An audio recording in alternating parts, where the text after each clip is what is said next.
सांख्य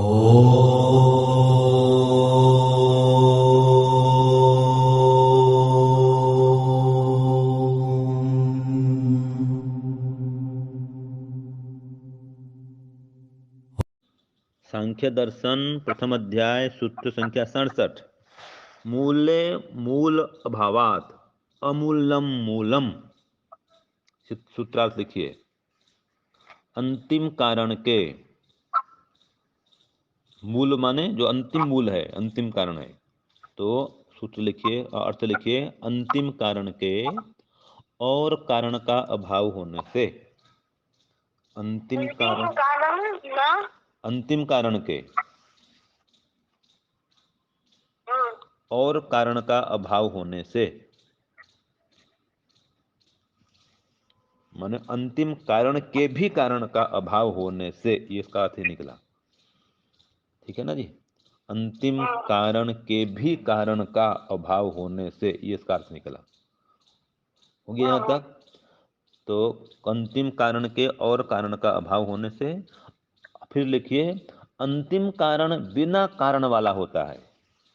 अंतिम कारण बिना कारण वाला होता है।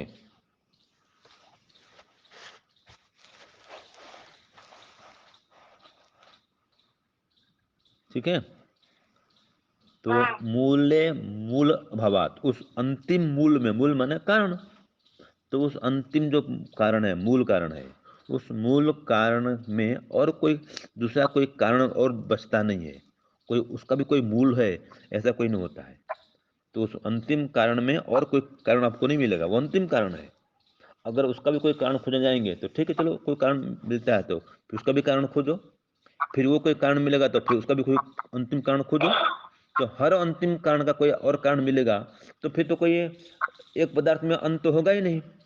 इसको बोलते हैं अनवस्था दोष। क्या बोलते हैं इसको? अनवस्था दोष।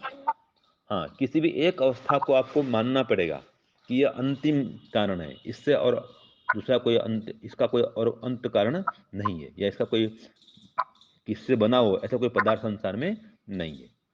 तो इसी प्रकार सृष्टि भी है। सृष्टि भी, अब जो आप ऐसा मानते हैं ना जी, अनवस्था दोष, सृष्टि में भी यही बात आती है कि ये जैसे ये पदार्थ अंतिम बार नहीं बना है, अगर बना है या किसी कारण मान लेंगे कि इस पदार्थ का कोई कारण मान लेंगे, तो अनादि नहीं रह पाएगा पदार्थ। वो अनादि नहीं हो सकता फिर। क्यों? कोई उसका निर्माता हो गया, कोई जिससे बना है उपादान उसका मिल गया। तो ऐसे हर पदार्थ का उपादान मिल जाएगा, कारण मिल जाएगा, तो अंतिम पदार्थ क्या रहेगा फिर? तो एक पदार्थ को ऐसा मानना पड़ेगा जो अंतिम है। ये तो इसके लिए, प्रकृति के लिए, ठीक है, कि प्रकृति अनादि है। इसका कोई प्रकृति क्यों, किसी एक को अंतिम कारण मानना पड़ेगा, तो प्रकृति के कारण कोई माने और उनका उसको ही अंतिम कारण माने, या फिर महातत्व को ही अंतिम कारण माने। तो हाँ, तो जिसको भी ऐसे अंतिम कारण मान लेंगे ना जी, उसकी उत्पत्ति हो गई, तो इसका कारण मिल गया।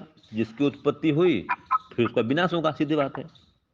जिसकी भी उत्पत्ति मान लेंगे उसका विनाश मानना पड़ता है, ये नियम है। क्योंकि जो उत्पन्न होता है वो नष्ट होता है, ये संसार में देखा जाता है। तो ऐसे भी अगर ये इसी से उत्पन्न हुआ है तो नष्ट है, नष्ट होगा ये। इसलिए जो अंतिम प्रकृति है वो किसी से उत्पन्न नहीं हुआ है, वो अंतिम प्रकृति अनादि है, इसका कोई और मूल मिलता नहीं है। माने महातत्व ही मानते हैं, या अंतिम प्रकृति मान ले कि है, वो किसी से बना नहीं है। तो लेकिन प्रमाण मिलता है ना कि महतत्व बना है, प्रमाण मिलता है। महतत्व प्रकृति से बना है ऐसा प्रमाण मिलता है, लेकिन प्रकृति किसी से बना है ऐसा प्रमाण तो मिलता नहीं है। महत्व तो कैसे मानेंगे ऐसे? उसको तो प्रमाण मिल रहा है कि महत्व उससे बना है। तो महत्व तो बना हुआ पदार्थ है और प्रकृति से बना ये प्रमाण मिल रहा है, लेकिन प्रकृति से किसी से बना हो ऐसा कोई प्रमाण नहीं मिलता। तो प्रकृति अनादि है। तो प्रकृति अनादि है, जैसे जीवात्मा भी अनादि है, परमात्मा भी अनादि है। ये तीनों अनादि है। तीन अनादि पदार्थ दुनिया में होते हैं, ये कोई बनते नहीं है। और इनका सर्वथा अभाव भी नहीं होता है, नाश भी नहीं होता है इनका। हाँ, संसार बनता रहता है, बिगड़ते रहता है, ये कार्य पदार्थ है ये। लेकिन इसका भी कहीं एक आरंभ नहीं है कि प्रथम बार कहीं बना हो, ऐसा नहीं है। ये भी अनादि है। इसको बोलते हैं प्रवाह से अनादि। संसार क्या है? प्रभा से अनादि, प्रथम बार कभी नहीं बना। प्रथम बार बना मानने से कई दोष आ जाएंगे, अनेक दोष सिद्ध हो जाएंगे।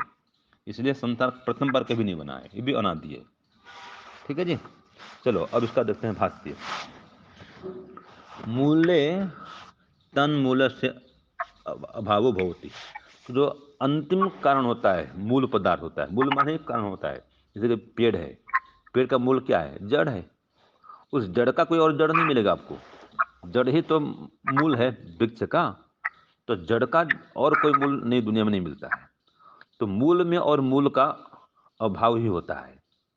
तो मूले तत्मूल से अभाव होती, मूल में मूल का अभाव होता है। तो जो अंतिम कारण होता है, उस अंतिम कारण का और कोई कारण नहीं मिलता। तस्मात्, इसलिए मूलम भवति अमूलम, इसलिए जो मूल होता है वो अमूल होता है। अमूल माने बिना मूल वाला होता है।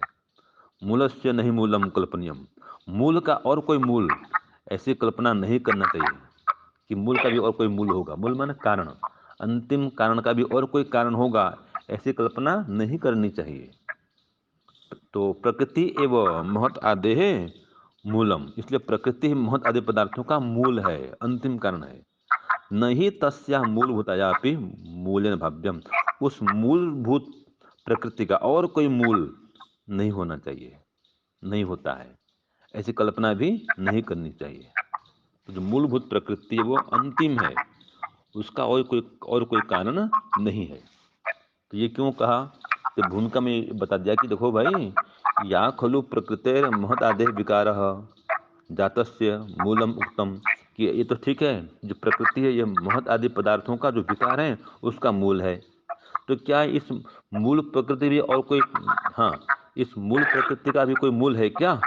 ये भी किसी ने प्रश्न ही किया था।